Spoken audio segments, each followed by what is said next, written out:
Boa tarde a todos. Vamos dar início à nossa reunião com a leitura da paginazinha Alavanca da Vida. Através do amor, nasce a criatura no berço que o mundo lhe entretece, em fios de esperança, e com ele desenvolve-se respirando a existência. É cedo, quase sempre, por amor enceguecido, afeiçoa-se ao orgulho e, por amor desgovernado, cede às teias da delinquência. Além da morte, porém, o amor genuíno acorda o discernimento anestesiado e, no amor vigilante, convertido em remorso, volvemos todos nós às justas do trabalho, ressarcindo o gravame que nos onera a vida. É aí, nessas atormentadas províncias das sombras, que o amor tange as almas no reajuste preciso. Mães abnegadas que se iludiram, envenenando o mel da ternura, pedem a bênção do recomeço, a fim de recolherem novamente nos braços os filhos que olvidaram na irreflexão e no vício. Pais, amigos, que fizeram da proteção e da segurança sistema de tirania, voltam de novo à terra, sofredores e penitentes, com a missão de reunirem a preço de mágoa e fel o rebanho das almas que dispersaram na rebeldia. Grandes mulheres que, por amor desorientado, intoxicaram a própria vida, rogam tarefas de sacrifício em que lavam com as águas do pranto as nódoas aflitivas que lhes marcam a rota, tanto quanto homens notáveis que, por amor desvairado, se enredaram aos crimes da inteligência, suplicam as provas da frustração ou da enfermidade com que arredam de si a chaga da loucura e dor de arrependimento. É assim que por amor surge o charco da crueldade, mas também por amor brota a fonte das lágrimas, que em tudo o purifica. Procuremos na renúncia a nossa forma de amor, de vez que somente amando a nossa oportunidade de erguer o bem para os outros, sem cogitar do apego a nós, é que seremos arrebatados ao sol do amor triunfante, que na terra e nos céus é e será sempre a alavanca da vida. Emmanuel, do livro Família, psicografia de Francisco Cândido Xavier. Graças a Deus. E aqui estamos, Senhor, reunidos em Teu nome, ouvindo o Teu chamado de amor, para que aqui estivéssemos e pudéssemos estudar o Teu Evangelho. Abençoa todos nós que aqui estamos. Dá-nos a compreensão daquilo que nos é necessário. E envolve, Senhor, a nossa Andréia na intuição, na inspiração, para que ela possa trazer o Teu Evangelho de forma amorosa, para que saibamos, Senhor, que Tu és a misericórdia e o amor, e sempre nos carrega no colo em nossas dificuldades. E assim, Senhor, que a Tua luz se faça para todos nós, em Teu nome, em nome de Maria, em nome de toda a direção espiritual da Casa do Caminho, mas, acima de tudo e sempre, em nome de Deus, nosso Pai, que, encerrando essa prece, possamos dar início à nossa reunião na tarde de hoje. Que assim seja, graças a Deus.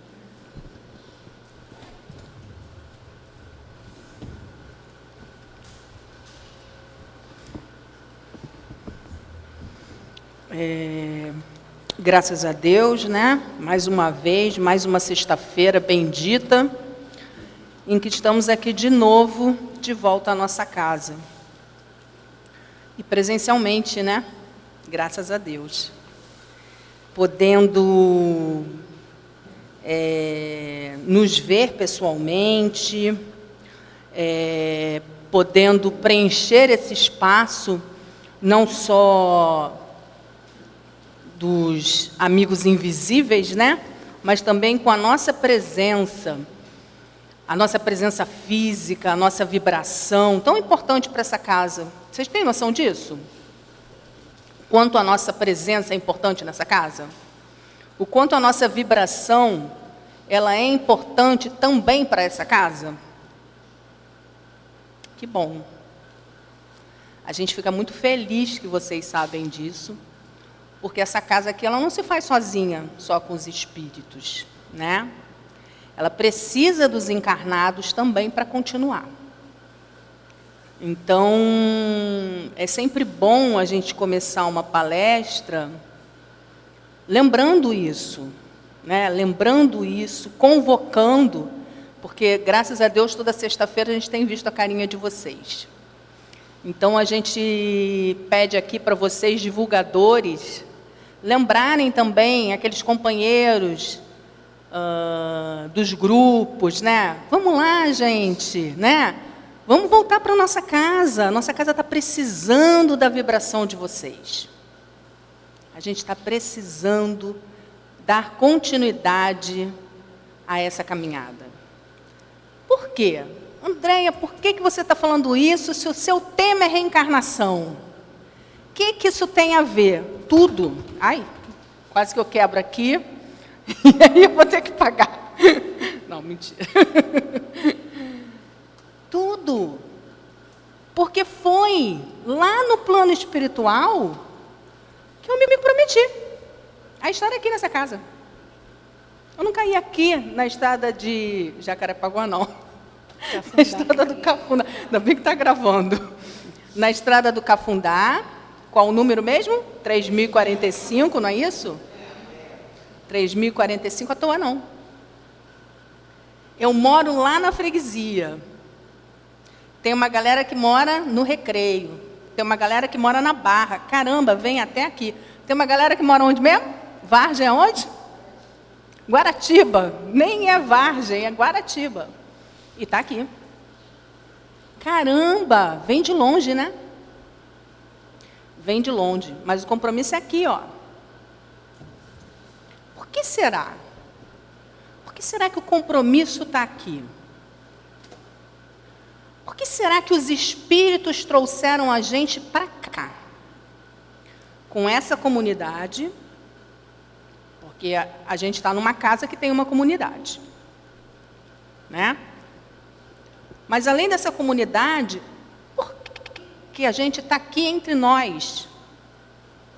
O que eu tenho a ver com a Sandra, com o Guilherme, com a Silvia, né? Com a Neide, com todos vocês aqui? Por que será que Deus nos coloca aqui nessa reencarnação? Tem um propósito? Tem um objetivo? Tem. E isso o Guilherme trouxe na semana passada, né? Ele falou, inclusive, das evidências bíblicas que tem lá. Trouxe Nicodemos, trouxe outras passagens que estão lá no início do capítulo. Ninguém pode... Olha, eu estou ótima, né? Oh, meu Deus, vamos lá. Ninguém pode ir ao reino dos céus se não nascer de novo. Não, ninguém poderá ver o reino de Deus se não nascer de novo. Obrigado, está gravado. Mas, lá, todo mundo entendeu, né? Não, mas tem que falar direitinho, senão a gente não está falando certinho. E aí trouxe essas passagens, ele explicou a diferença de ressurreição e reencarnação. Então, reencarnação não é uma questão que é dos espíritas. Reencarnação já se fala desde a antiguidade, desde que o mundo. Só que a forma como se falava é que era diferente. Se entendiam de formas diferentes. Não se entendia o que acontecia com a alma. Não se entendia como é que ela voltava para o corpo. Mas já se sabia que tinha mais de uma vida. E todas as antigas doutrinas falava-se em reencarnação. E os judeus davam para o termo reencarnação o nome de ressurreição. Mas eles entendiam que a gente voltava a nascer de novo. E qual a diferença de um para o outro? Reencarnação, eu morro. Quem morre? O corpo. Meu espírito vai para o mundo espiritual. E quando eu tiver que renascer novamente, eu vou ocupar um novo corpinho maravilhoso. E era isso que Nicodemos não entendia. Ele achava que como que ele ia voltar para o mesmo corpo? Como é que ele ia voltar para o ventre da mãe dele? Porque, um homem daquele tamanho vai voltar para dentro do ventre da mãe dele? Realmente ele não ia. Mas olha só, agora a gente vai pegar o gancho para o trecho já da minha palestra. Olha só o que fala aqui para a gente. Um outro trecho que vem explicar. Quer ver? Ele fala do corpo de mulher. E nem é do tempo de Nicodemos, é um tempo bem lá para trás. São os profetas antes de Jesus que falavam isso. Deixa eu ver aqui se eu acho onde eu coloquei, porque está fora da minha ordem.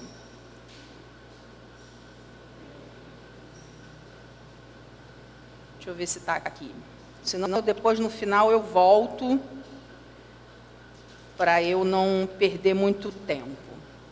Mas o que ele diz, esse profeta, que ele voltará em corpo de mulher. Se ele voltará em corpo de mulher, por mais que eles não entendessem o mecanismo, se voltará em corpo de mulher, por quê? Vai voltar como? O novo corpo, num corpo de mulher? Através da gestação.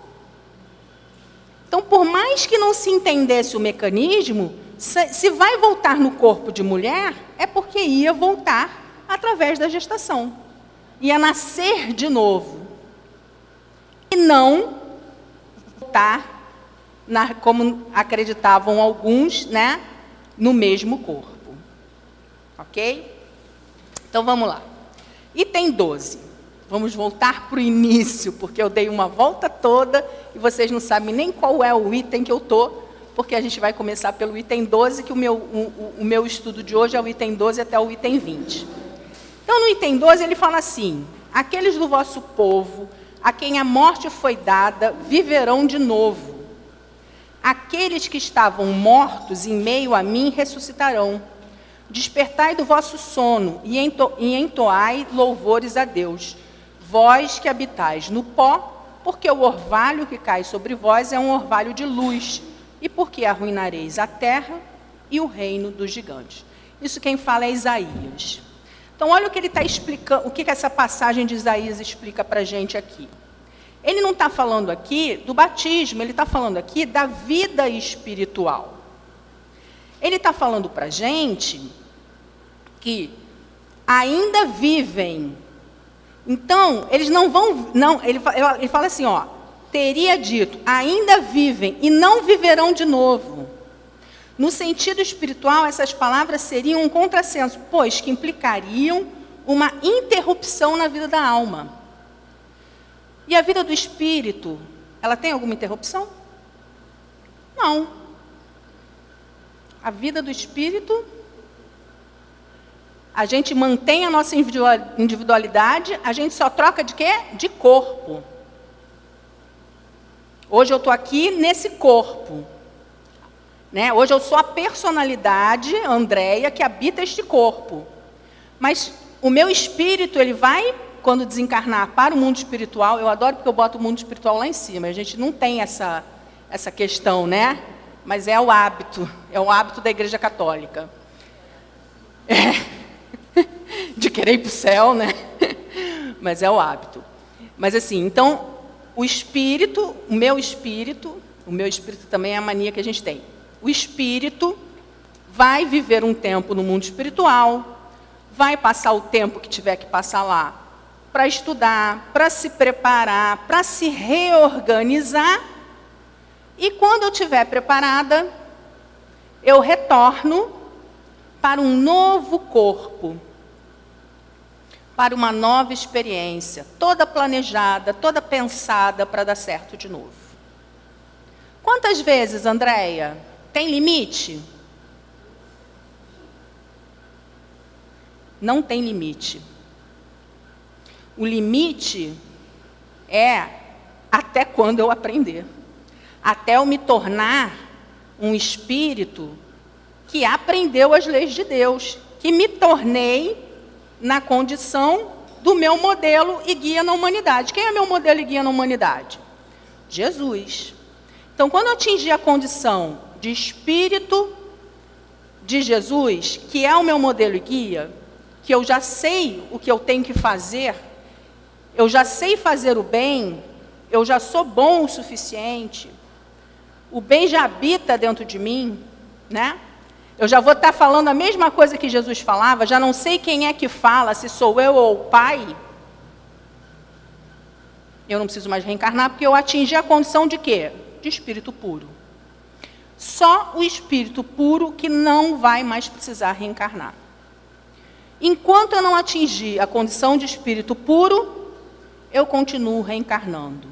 Sempre na Terra? Não. Na Terra, enquanto eu estiver na condição moral do planeta Terra. Qual é a condição hoje que eu me encontro aqui no planeta Terra? De um espírito imperfeito, que é uma condição transitória. À medida que eu decido caminhar, que eu decido melhorar, que eu decido progredir, o que vai acontecer? Moralmente isso, né, gente? Claro que a inteligência vai acompanhando, porque a gente não se desenvolve só de um lado. Então, à medida que a gente vai caminhando moralmente, eu vou ganhando a condição de ir para outros planetas também mais evoluídos. Por quê? Porque a minha condição moral me dá a condição também de melhorar o meu perispírito e de habitar outros mundos que eu ganho esse passaporte. Enquanto eu não ganhar esse passaporte moral, eu continuo no planeta que eu vibro igual.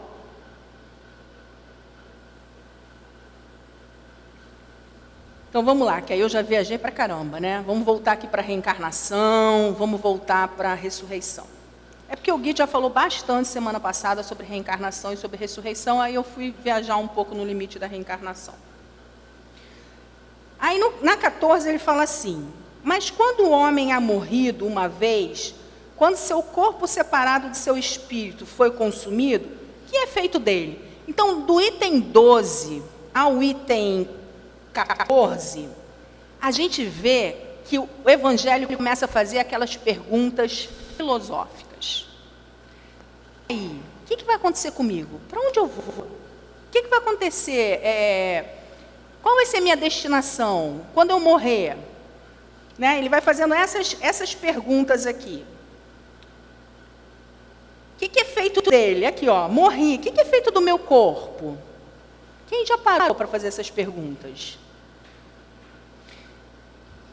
Então, quando morrido uma vez, poderia um homem reviver de novo? Poderia? Poderia. Se ele não atingiu a condição de espírito puro, a gente vai reencarnar até a gente atingir a condição de espírito puro. Então, enquanto eu não tiver isso, a gente vai continuar reencarnando. Então, morri, fico um tempo no mundo espiritual, ainda não atingi a minha condição de espírito puro, então eu volto a reencarnar, até atingir essa condição. E aí ele continua. A outra pergunta que ele faz: quando o homem morre, perde toda a sua força, expira, depois, onde está ele? É outra pergunta filosófica que a gente faz. Ué, quando eu morrer, onde que eu vou? Onde que eu vou estar? Não falei para vocês? Eu vou estar lá no céu. Vou? Se o homem morre... Não, peraí. Se o homem morre, viverá de novo, esperarei todos os dias de meu combate, até que venha alguma mutação. Quando o homem está morto, vive sempre, acabando os dias da minha existência terrestre. Esperarei porquanto a ela voltarei de novo. Então, aqui vai trazendo alguns conceitos para a gente sobre o princípio da pluralidade das existências. Fala sobre a questão da regeneração, da progressão que a gente vai fazendo enquanto espírito, da nossa progressão moral, à medida que a gente vai caminhando moralmente. Fala para onde a gente vai. Então, para onde a gente vai? Vai depender da condição moral também. Como eu vivi, quais foram as minhas escolhas, né? Porque também tem a ver com essa questão de sintonia, né? A quem eu me ligo, a minha condição moral, os meus medos, né? Qual o local que eu pertenço. Vamos lembrar lá de André Luiz? André Luiz, quando ele pensa em Deus, o que acontece? Vocês lembram da história de André Luiz, quando ele está no umbral? Quando André Luiz pensa em Deus e ele pede ajuda, imediatamente aparece. Mas aparece por quê?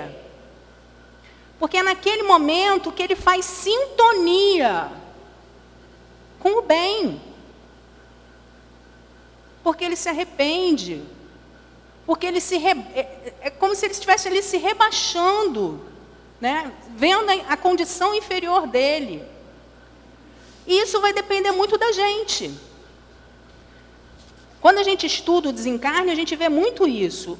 Tem a história do Dimas também, que é um outro espírita, apesar do nosso tema não ser desencarne, mas como a gente está falando, né, para onde a gente vai quando desencarna, que ele, quando ele se desliga do corpo, e aí mostra a passagem dele no cemitério, ele é protegido por uma pleiade de espíritos.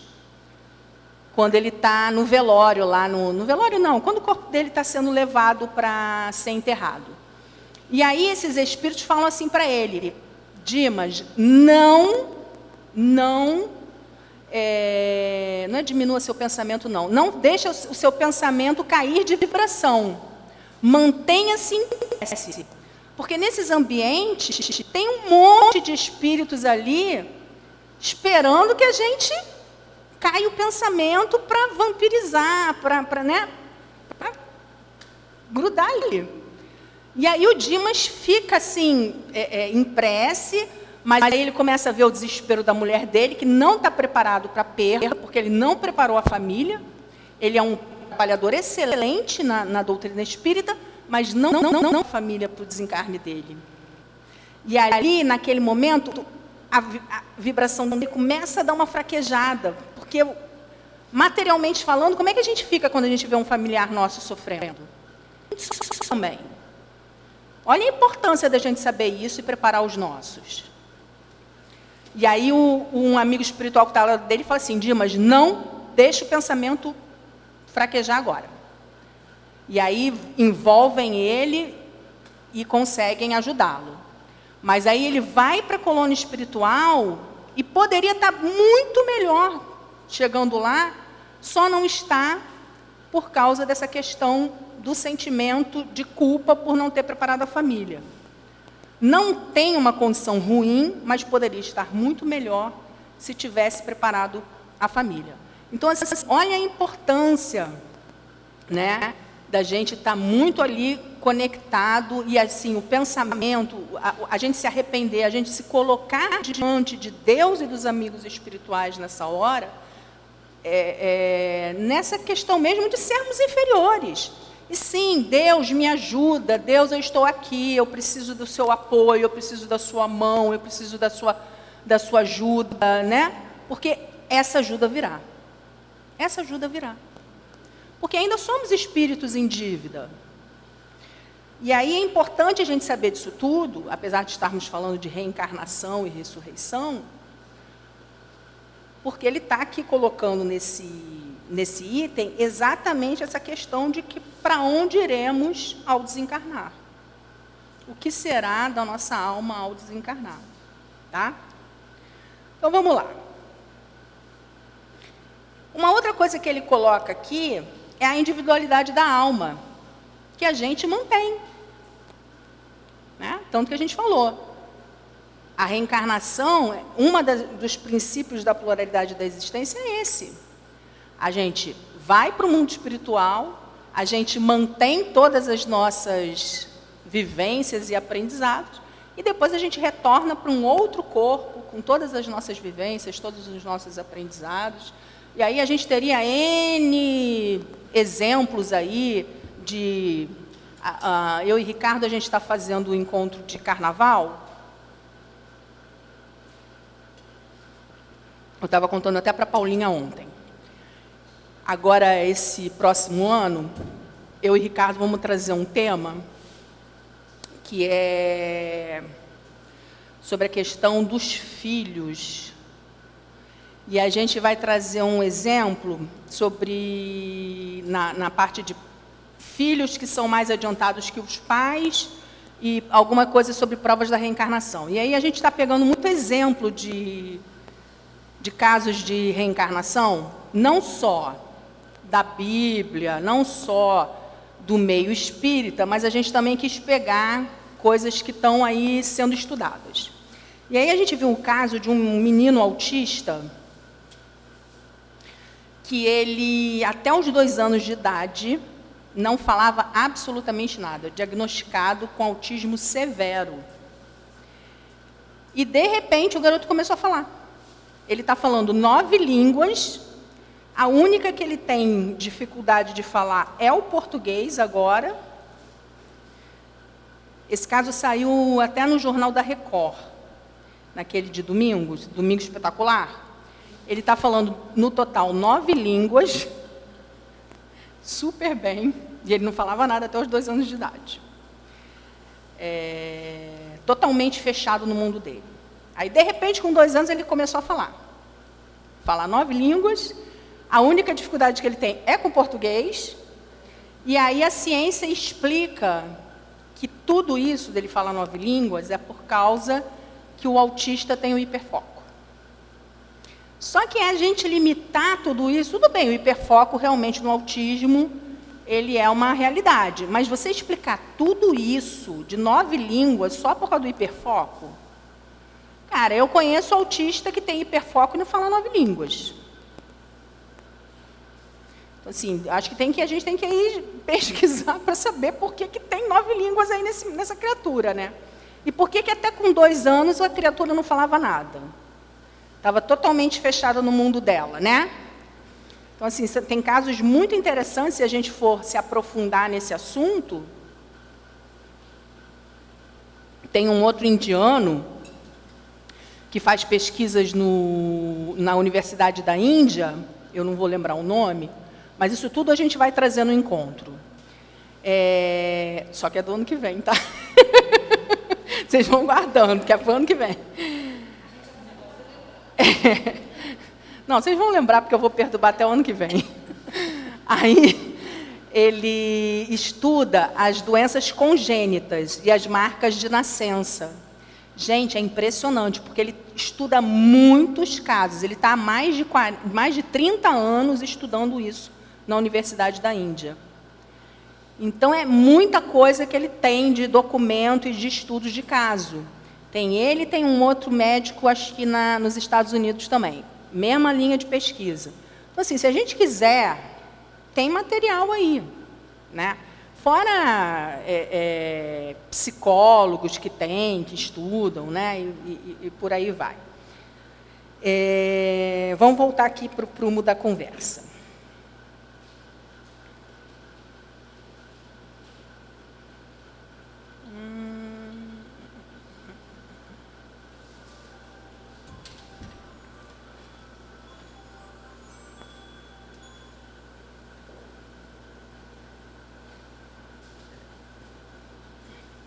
Aí, a gente vai agora para uma parte do Evangelho.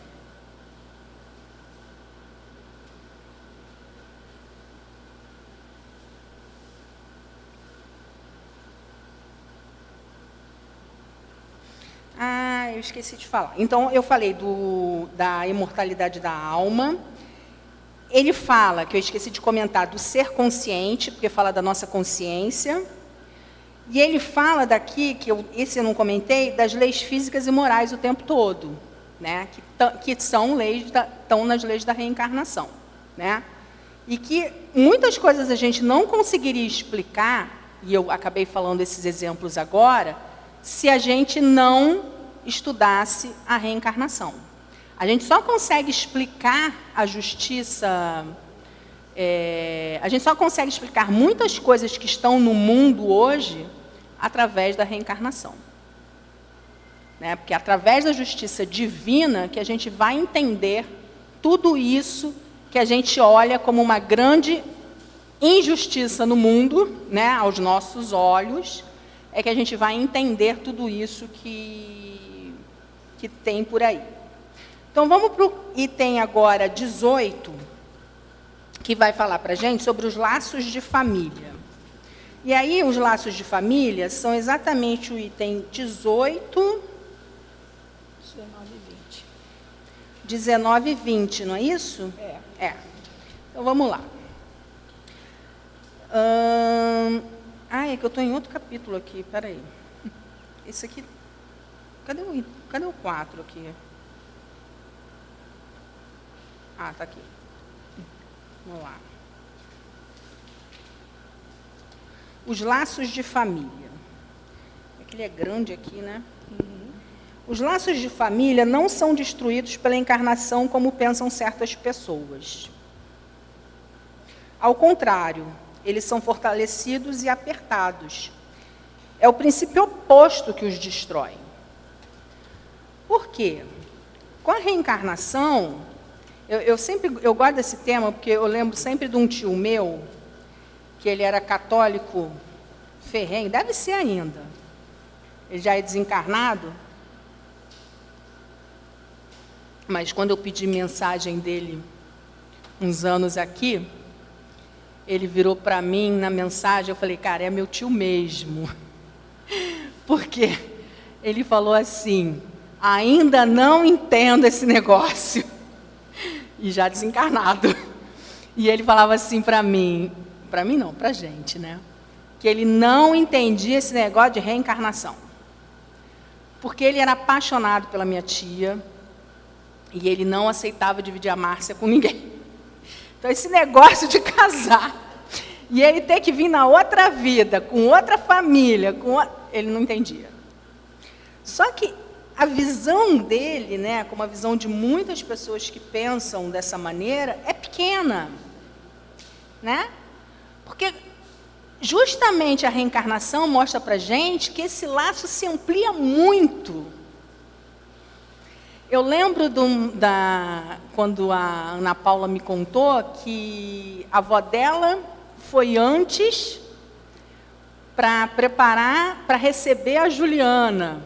Mas provavelmente, porque a referência da Juju, né, devia ser a avó. Mas quando chegasse lá no mundo espiritual, devia reencontrar um monte de gente que conhecia. Mas talvez naquele momento a referência fosse a avó, né? Mas, e é isso que vai acontecer. E esses laços vão, e a gente não tem nem noção do que é esse universo familiar. Basta a gente perceber, na nossa vida aqui de relação, os amigos.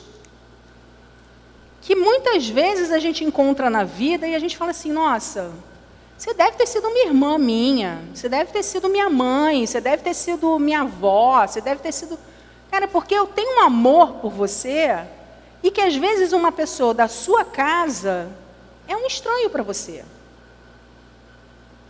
Mas por que aquela pessoa lá da sua casa veio grudadinha com você?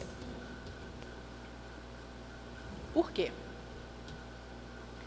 Porque a gente veio na mesma casa. Lembra do planejamento? Que eu comecei a palestra falando que a reencarnação é toda pensada, toda planejadinha pelos amigos espirituais, para que tudo dê certo. Porque olha só, aquele amigo que eu encontro na vida, que eu falo assim, nossa, você deve ser minha mãe, você deve ter sido meu pai, porque assim, eu gosto de você de graça, eu nunca te vi, mas assim, só ver você, eu já sei que eu gosto de você. Eu não sei explicar, mas eu gosto de você. Aquilo já é conquista. Já somos irmãos fraternos. Não precisa nascer comigo. Agora, aquela criatura que morar com ela dói, aquela eu tenho que aprender. Então, aquela nasceu comigo mesmo. Porque é aquela que provavelmente eu tenho coisas a aprender, coisas a resgatar, coisas a experienciar, né? E aí tem N situações. Não existe uma fórmula mágica em reencarnação. Porque a reencarnação ela é de vários tipos. Ela pode ser por expiação, ela pode ser por missão, ela pode ser, né? O pai e a mãe pode ser mais adiantado que o filho pode estar vindo para ajudar a unir aquele casal. Então, assim, não existe fórmula. Como a gente costuma brincar lá no estudo do Livro dos Espíritos, isso é papo para guia. Isso aqui, ninguém vai ficar no achismo do porquê que aquilo veio. Isso aí, ninguém tem a receita aqui. A gente precisaria sentar com o Dr. Herman, e aí o Dr. Herman fala assim, não, olha, filha, você veio com a Joana, porque a Joana é o seu tendão de Aquiles. Aí, quando o Dr. Herman, ou quando um guia espiritual da gente informa para a gente que é aquilo, aí tudo bem. De resto, a gente vai ficar aqui fazendo fofoca da vida dos outros. E não sai disso. Isso não é para isso. Não é produtivo, né? Então, é através dessa engrenagem familiar que cada filho de Deus é matriculado aonde, gente? Nessa escola aqui. Nesse educandário que é o renascimento. Então, eles chegam para a gente todos fofinhos, maravilhosos, lindos. Não é? Lindos. A gente ama de paixão.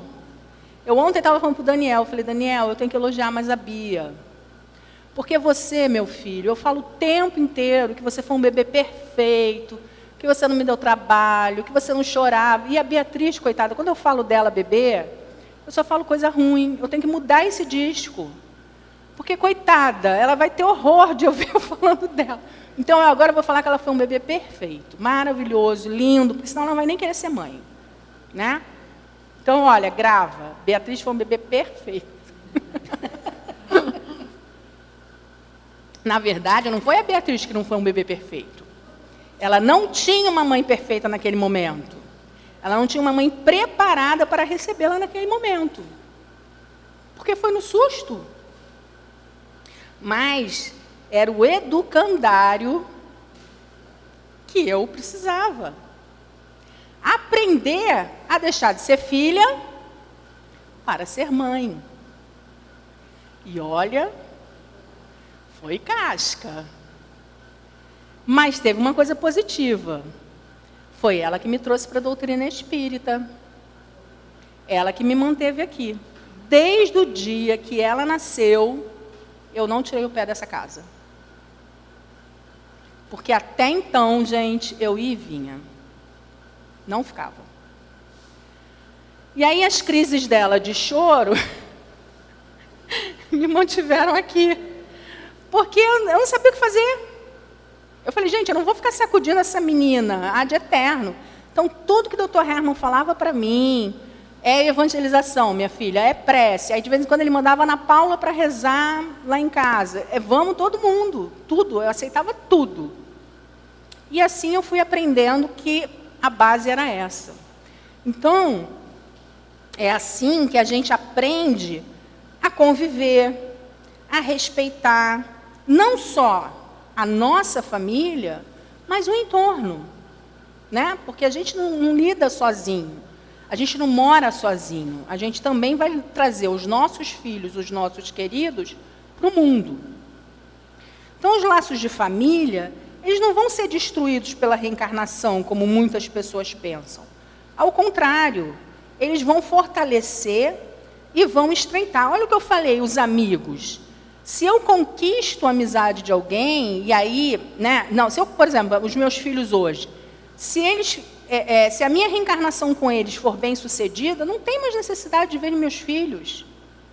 Vão poder vir numa outra situação. E aí eu vou poder receber outros espíritos, eles vão poder receber outros espíritos, e a gente vai estar o quê? Multiplicando aí.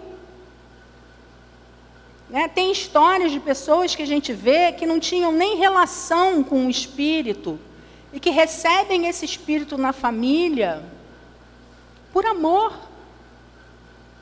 E aí passam a ter relação, né? Passam a ter sentimento. Então, está estreitando? Não, está largando, está aumentando, né?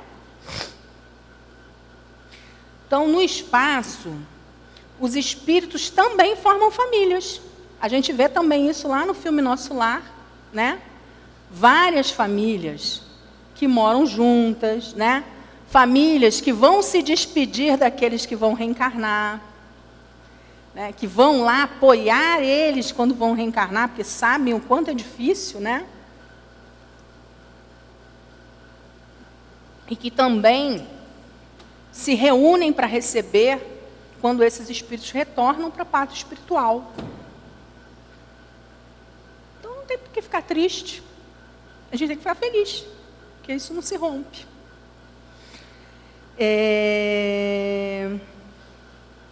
E uma outra coisa, esses espíritos, eles vivem se buscando. Quando a gente está aqui sofrendo, quando a gente está aqui com problema, eles estão sempre nos ajudando, sempre nos auxiliando. Justamente por esse laço de familiaridade, de simpatia, né? Porque eles são espíritos que são simpáticos a nós.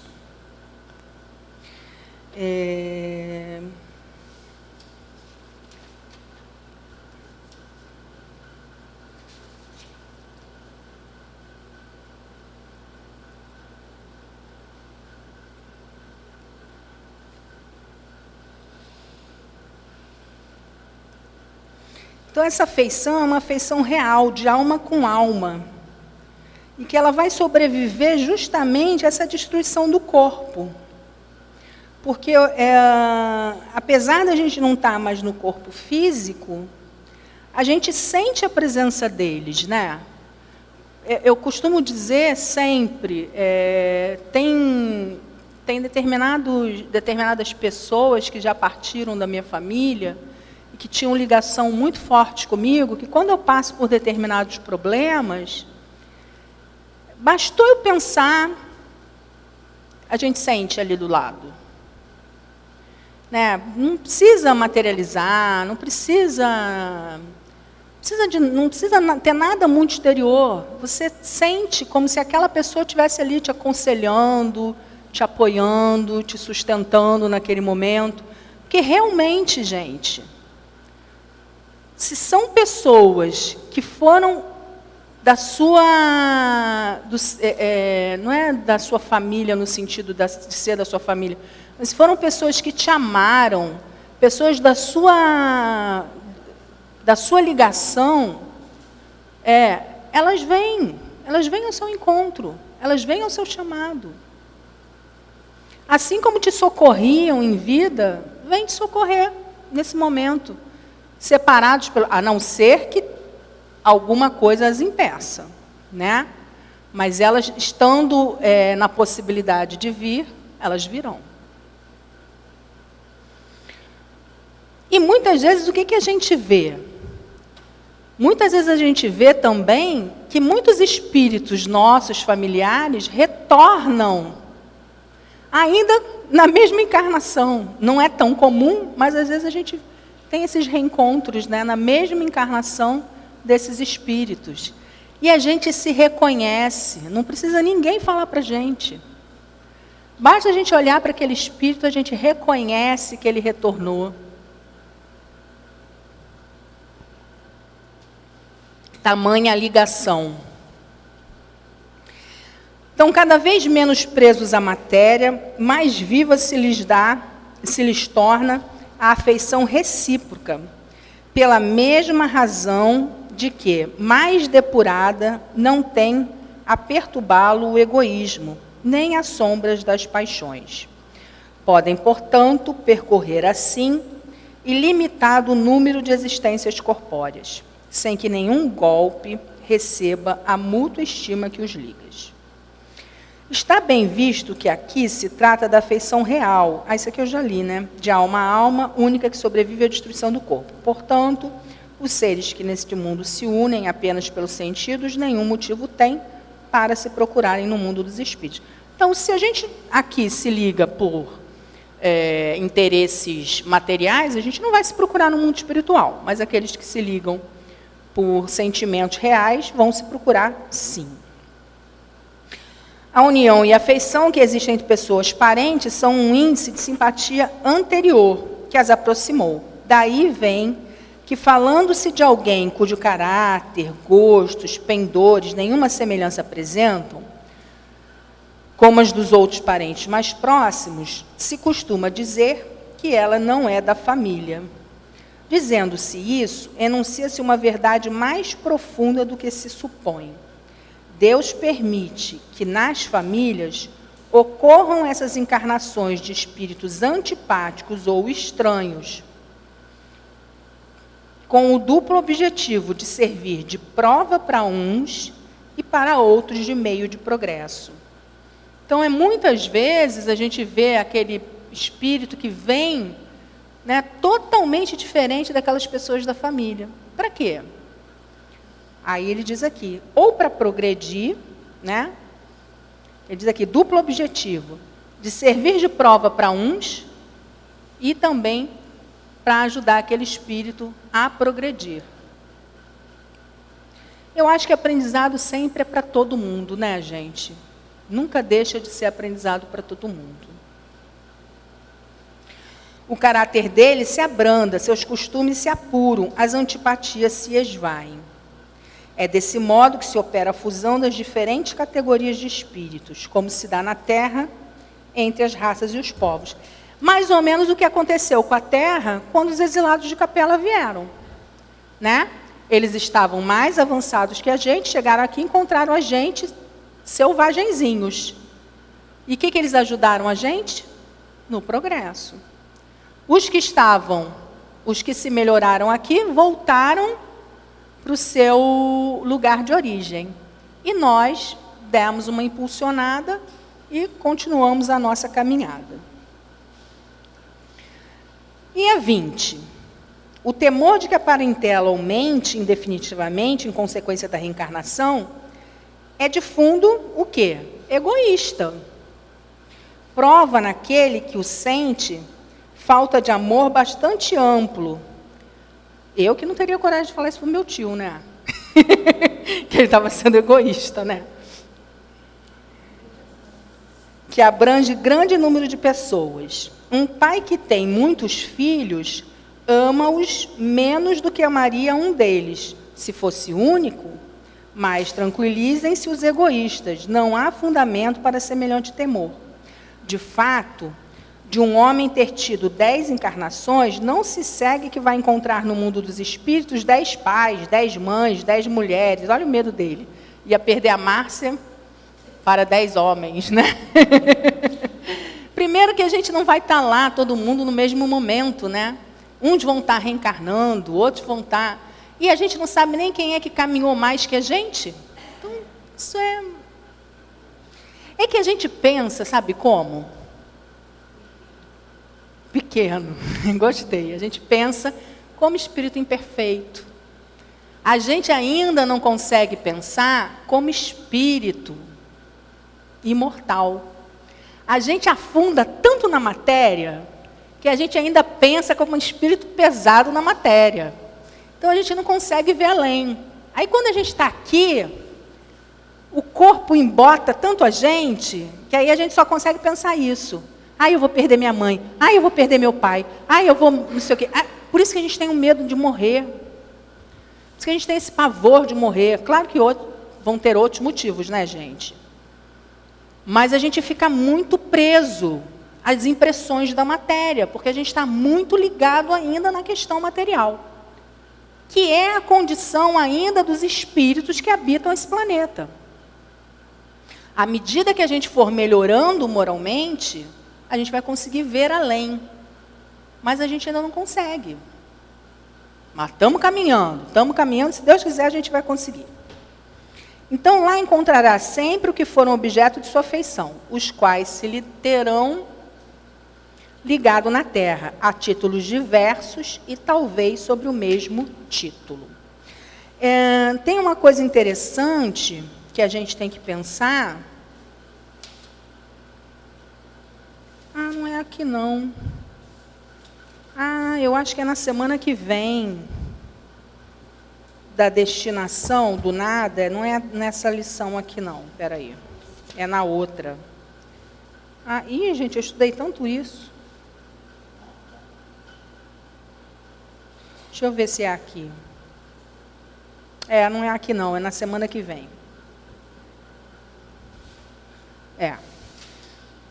Mas a gente tem que pensar em isso. A Alba falava uma coisa, falava não, que ela está aqui, está viva para falar ainda. Né, Alba? A Alba fala uma coisa que eu gosto muito, e que muitos anos o meu marido falava, que eu acho muito engraçado. Eu fiquei 10 anos para ter o Daniel, né? E o Ricardo falava assim, não, só a Bia tá bom, e não, para que mais um? Aí a Alba falava assim para mim, quem tem um, não tem nenhum. E eu ficava pensando naquela frase. E ela me explicou por que ela falava aquilo, né? E aí, realmente, porque aí ela contou que a irmã dela, quando perdeu a Juliana, ficou sem nenhum. E eu ficava pensando, gente, se Deus me leva a Beatriz, eu não vou ter nenhum. Tudo bem que tem um monte de criança para adotar, mas imagina, naquela altura do campeonato, eu perder, e eu não, né? Porque eu ainda sou mãe, que vivo para aquela criatura. Eu falei, eu não vou perder o meu objetivo do negócio, né? Falei, como é que eu vou fazer? Falei, eu tenho que arrumar um jeito de convencer esse homem a ter mais um. Aí eu nunca mais me esqueço, e a Alba sempre falava isso para ele também. Ricardo, quem tem um, não tem nenhum. E aí o Ricardo, um dia, nada é por acaso, gente, escreveu para o Dr. Herman, para o plano espiritual. Ele falou assim, gente, muito malandro ele, muito malandrinho. Ainda bem que está gravando, ele vai assistir, ele vai lembrar disso aí. Ele escreveu assim para o Dr. Herman, Dr. Herman, estou muito satisfeito com a Beatriz. Ela é uma menina excelente, muito boa. Por mim, ficava só nela. Mas é desejo da minha esposa ter mais um filho. Será que estou sendo egoísta em ficar só na Beatriz? Aí Dr. Herman escreveu assim, filho. Aí ele escreveu tudo. Aí no final, só vou contar o final, porque eu não lembro de todo o resto, só lembro do final. Eu falei assim, filho, se você decidir ficar só na Beatriz, você vai estar sendo egoísta sim. Quer dizer, tenha, né? Tenha. Claro que a decisão era dele. O Dr. Herman não estava dando decisão nenhuma para ele, até porque todo mundo conhece o espírito e todo mundo sabe que espírito bom não dá ultimato para ninguém. A escolha é sempre nossa. Mas como ele foi direto, ele quis dar uma volta no Dr. Herman. O Dr. Herman falou, olha, já que você está me perguntando se você vai ser egoísta, então, vou dizer para você, se você decidir não ter, você vai ser egoísta sim. Mas você tem essa escolha. A escolha é sua. Aí, ele veio para mim com a cartinha, Ah, mas foi tão fofinho, gente. Ele veio com a cartinha para mim e falou assim, você quer mesmo ter muito outro filho? Aí eu falei, eu quero. Ah, então eu não aguento mais ver você sofrer. Então a gente vai ter outro filho. Gente, olha, acho que nem 10 dias depois eu estava grávida.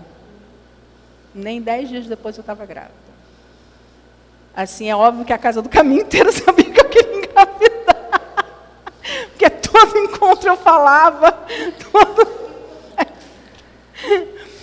Mas olha só que maravilha, né?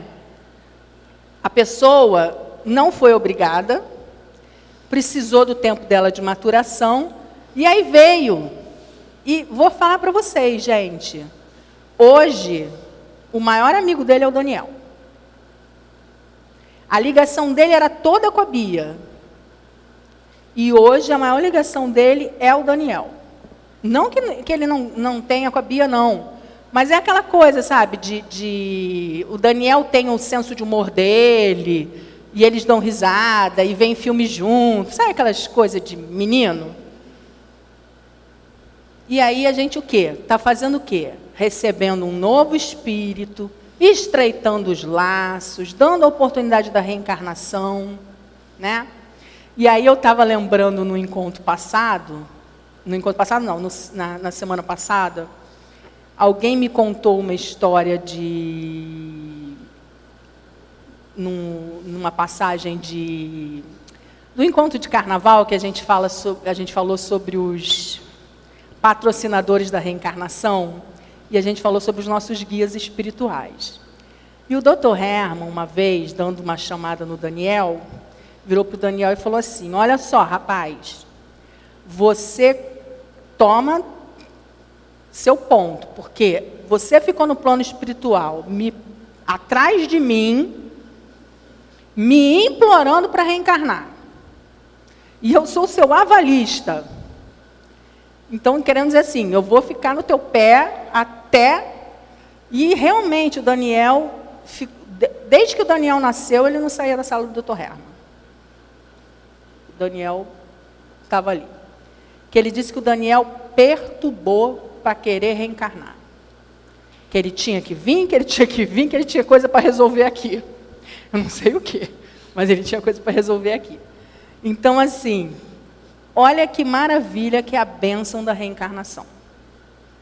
Né? Olha que maravilha que é a bênção da reencarnação.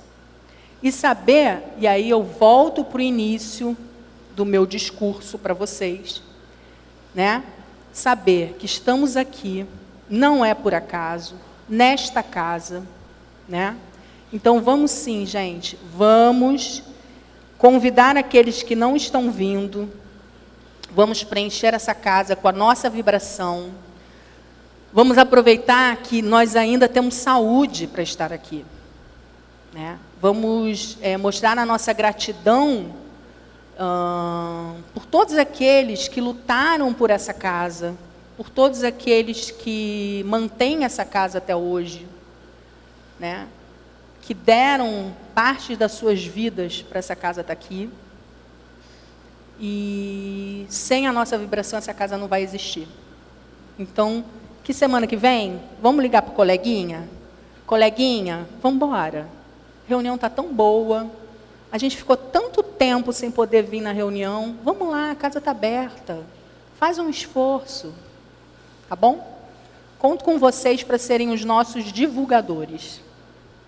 Obrigado, gente. E vamos então agora à leitura do Fonte Viva, da lição número 9, Estejamos contentes. Tendo, porém, sustento e com que nos cobrirmos, estejamos com isso contentes. Paulo, primeira carta a Timóteo, capítulo 6, versículo 8.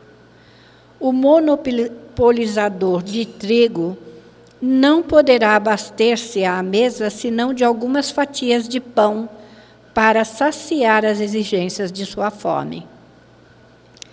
O proprietário da fábrica de tecidos não despenderá senão alguns metros de pano para a confecção de um costume destinado ao próprio uso. Ninguém deve alimentar-se ou vestir-se pelos padrões da gula e da vaidade, mas sim de conformidade com os princípios que regem a vida em seus fundamentos naturais. Por que esperas o banquete a fim de ofereceres algumas migalhas ao companheiro que passa faminto? Por que reclamas um tesouro de moedas na retaguarda para seres útil ao necessitado? A caridade não depende da bolsa, é fonte nascida do coração. É sempre respeitável o desejo de algo possuir no mealheiro para socorro do próximo ou de si mesmo. Nos dias de borrasca e insegurança, entretanto, é deplorável a subordinação da prática do bem ao cofre recheado. Descerra, antes de tudo, as portas da tua alma e deixa que o teu sentimento fulgure para todos à maneira de um astro cujos raios iluminem, balsamizem, alimentem e aqueçam. A chuva derramando-se em gotas fertiliza o campo, o solo, e sustenta bilhões de vidas. Dividamos o pouco e a insignificância da boa vontade, amparada pelo amor, se converterá com o tempo em prosperidade comum. Algumas sementes atendidas com carinho, no curso dos anos, podem dominar glebas imensas. Estejamos alegres e auxiliemos a todos os que nos partilham a marcha, porque, segundo a sábia palavra do apóstolo, se possuímos a graça de contar com o pão e com o agasalho para cada dia, cabe-nos a obrigação de viver e servir em paz e contentamento. Graças a Deus. E nesse momento, vamos buscar elevar o nosso pensamento a Deus, nosso Pai, para que Ele traga os recursos necessários a cada um que aqui está. Que nós possamos, neste momento, Senhor, arrependido de nossos erros do passado, retirar de nossas almas tudo aquilo que é impuro, tudo aquilo que não é de utilidade à nossa caminhada. E traz, Senhor, com a tua imensa misericórdia e amor, as bênçãos de saúde, de alegria, de equilíbrio, de paz, de serenidade, de esperança e, acima de tudo, Senhor, que o teu amor cubra a multidão dos nossos pecados. Sim, Senhor, queremos seguir os teus passos, realizando a vontade de nosso Pai.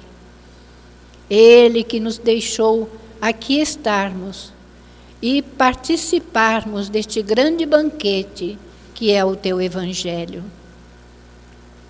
Estenda também, Senhor, as tuas bênçãos para toda a humanidade e nossa família maior, para os nossos líderes mundiais, para todos aqueles que têm o comando nas mãos, dando-lhe lucidez, discernimento e bom senso para a realização das tarefas que compete a cada um.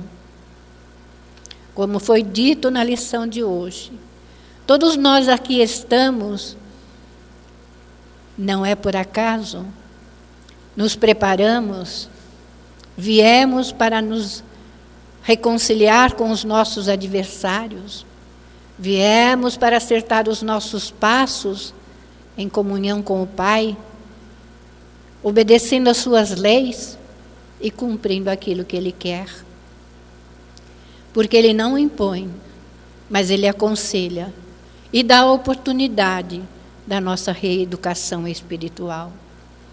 E por tudo isso, Senhor, a nossa eterna gratidão ao Pai, e te pedimos que seja em teu nome, em nome de nossa Mãe Santíssima, em nome dessa direção espiritual que nos assiste, mas, acima de tudo e sempre, em nome de Deus nosso Pai, que ao encerrarmos esta prece, possamos encerrar a nossa reunião na tarde de hoje. Que assim seja, graças a Deus. E que a tua paz aqui permaneça com cada coração, hoje e sempre.